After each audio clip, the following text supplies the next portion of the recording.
Bismillahirrahmanirrahim. Boys Higher Secondary School Hajal, English Grammar, Class 11th.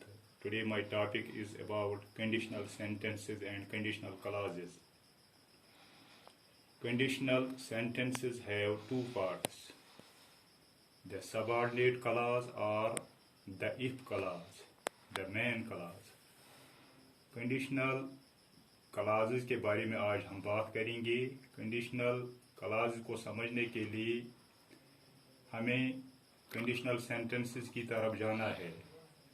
Conditional sentences के दो हिस्से होते हैं. कंडीशनल सेंटेंसेस किन सेंटेंसेस को कहते हैं? जिनमें कोई शर्त रखी गई है, यानी कि कंडीशन पर उनका दारमदार है. कंडीशनल सेंटेंसेस के दो हिस्से होते हैं, द सबऑर्डिनेट क्लॉज और द इफ क्लॉज. एक हिस्सा होता है जिसको कहते हैं हम सबऑर्डिनेट क्लॉज, या इस हिस्से को हम इफ क्लॉज भी कहते हैं. दूसरा हिस्सा इस सेंटेंस का होता है the main clause. Examples of conditional sentences. एक एग्जाम्पल में यहाँ आपको दिखाऊंगा जिससे आप समझेंगे कि कंडीशनल सेंटेंसेस क्या होते हैं या कंडीशनल क्लॉज क्या होता है. सेंटेंस है if it rains I shall stay at home. If it rains I shall stay at home, ये पूरा सेंटेंस है.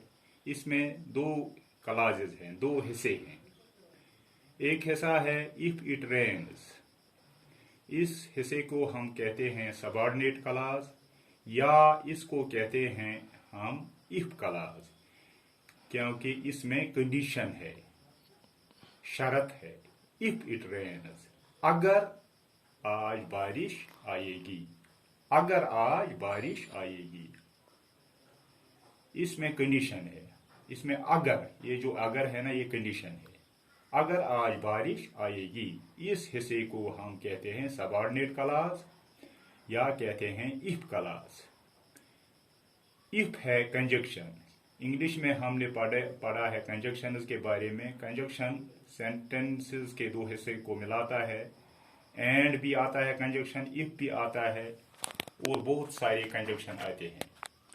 इस सेंटेंस का दूसरा हिस्सा है, दूसरा क्लॉज है I shall stay at home.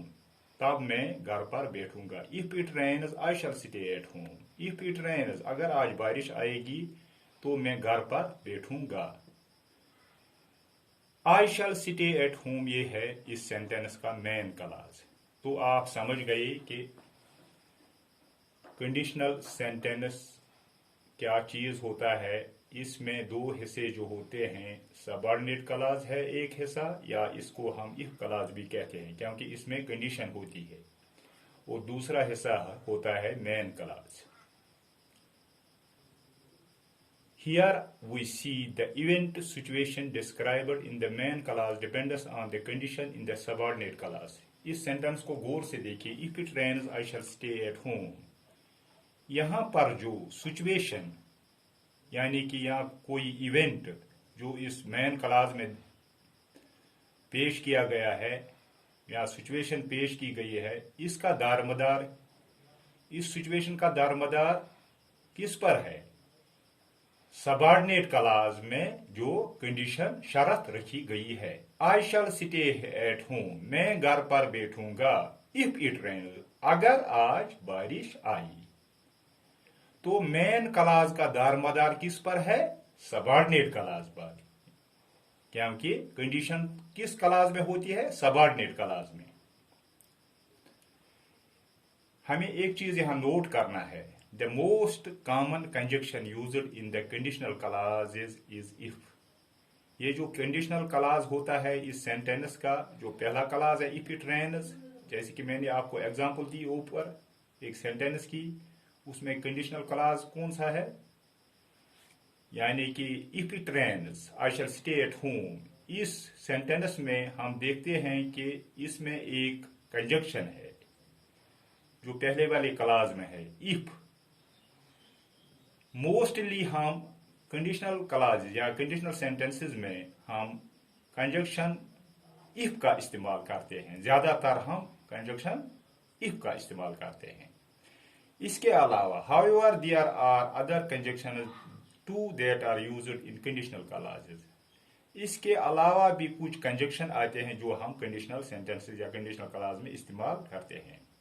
एक कंजक्शन है अनलेस, दूसरा है सो लॉन्ग एज और एज लॉन्ग सो, तीसरा कंजक्शन है ऑन कंडीशन दैट, चौथा है सपोज, पांचवा सपोजिंग, इन केस ये भी है एक कंजक्शन, प्रोवाइडेड दैट ये भी एक कंजक्शन है। इसके अलावा भी और कुछ कंजक्शन होंगी। तो आज के लेक्चर में हमने इसकी शुरुआत की कंडीशनल क्लॉजेज की। कंडीशनल सेंटेंस में दो पार्ट्स आते हैं, एक है सबऑर्डिनेट क्लॉज, उसको हम इफ क्लॉज भी कहते हैं, और दूसरा है मेन क्लॉज। इफ क्लॉज में या सबऑर्डिनेट क्लॉज में कंडीशन रखी गई है। जो मेन क्लॉज है, मेन क्लॉज में जो स्टेटमेंट दी गई है उसका दारोमदार होता है इफ क्लॉज पर, यानी कि कंडीशन पर जो इस पहले वाली सबऑर्डिनेट क्लॉज या इफ क्लॉज में रखी गई होती है। This was the introduction of the conditional clauses. In the next lecture, we will go on, and that is all about my today's lecture. Assalamu